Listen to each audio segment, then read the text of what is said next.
Wir haben alle nur eine Erde. It is a global challenge. It's a message of urgency. Just is 5 minutes to midnight in the global climate emergency. The droughts, the floods, the fires, the heat wave. More and more political leaders around the world are putting the protection of the climate at the top of their agenda. Most importantly, they have agreed to rapidly cut their greenhouse gas emissions. I mean, seriously, that's the most complex transformation and the longest transformation we've done so far. Yeah, so it's a humongous challenge, but it can be done. There are many challenges and just as many open questions on how to meet them. But one thing we know for sure, it's going to cost a lot of money. In this video, we want to look at just how much, using Germany as an example. Before we look at that, let's have a look at how expensive the climate crisis already is, first worldwide, and then we'll take a closer look at Germany.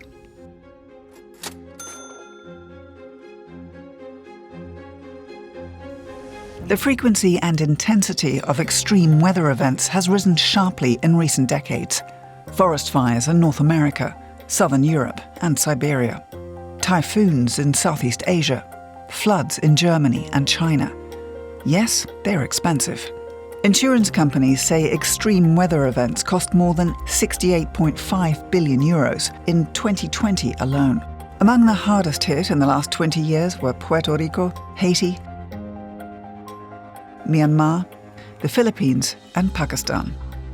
When the damage is at its most severe in the countries with the fewest resources to cope, the consequences are devastating. And Germany? Let's take a look at the most recent example to make things clearer. The floods in the summer of 2021 destroyed infrastructure such as roads, bridges, and water treatment plants. The German Insurance Association estimates the damage in the affected areas at 7 billion euros. And that's just one catastrophe made worse and more likely by climate change.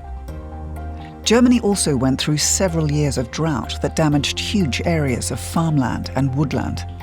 There are no final numbers, but forest owners estimated the reforestation costs to have been around 640 million euros, and the cost of removing the damaged trees to have been around 2.1 billion euros. You think that's bad? Brace yourself. It's time to look into what we will be facing very soon. In the long run, non-action is much more expensive than action. Delayed transition will be much more expensive and also more socially unjust. To understand the experts better, we need to look at some details. With the Paris Climate Agreement, world leaders promised to keep the average global temperature rise well below 2 degrees Celsius and will strive for 1.5 degrees Celsius compared to pre-industrial revolution levels. Every degree of warming makes the planet less hospitable to humans. If the world warms 1.5 degrees Celsius, then disasters like heat waves, water shortages and crop failures hit much harder and more often. Let's have a look at these scenarios by the UN.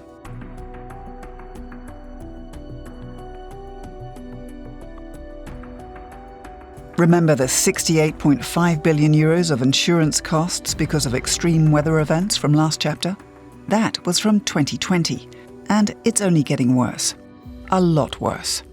There are no definite numbers yet, but scientists and experts agree action is necessary.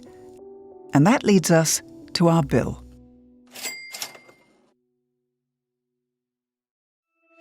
Let's have a look at how much it might cost us in Germany.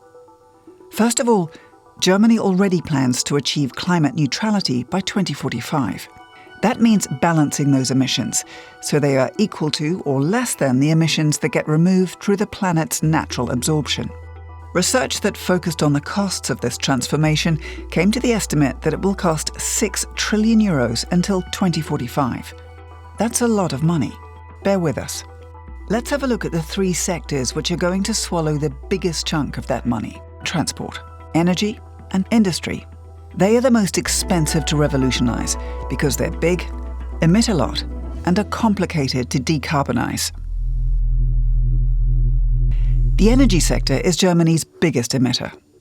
That makes sense, because we all need to heat our houses in winter and turn on the light when it gets dark. But here's the problem. Daily life creates a vast amount of CO2, since most of the energy production relies on fossil fuels. As an incentive to use more renewable energy, Germany introduced a CO2 price starting this year. The deal? Companies that emit CO2 due to their production will have to pay for it. Companies then pass these costs on to their customers. This makes climate-damaging fuels such as gasoline or heating oil more expensive for them. In 2021, the cost of heating an average household with heating oil rose by 158 euros, with huge social repercussions.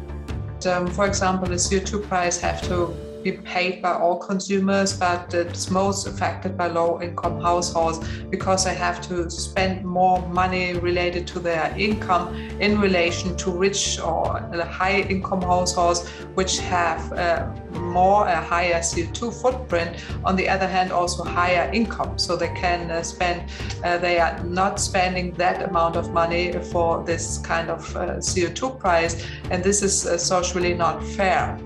Plus, there's not yet enough environmentally friendly energy available for everyone to switch to.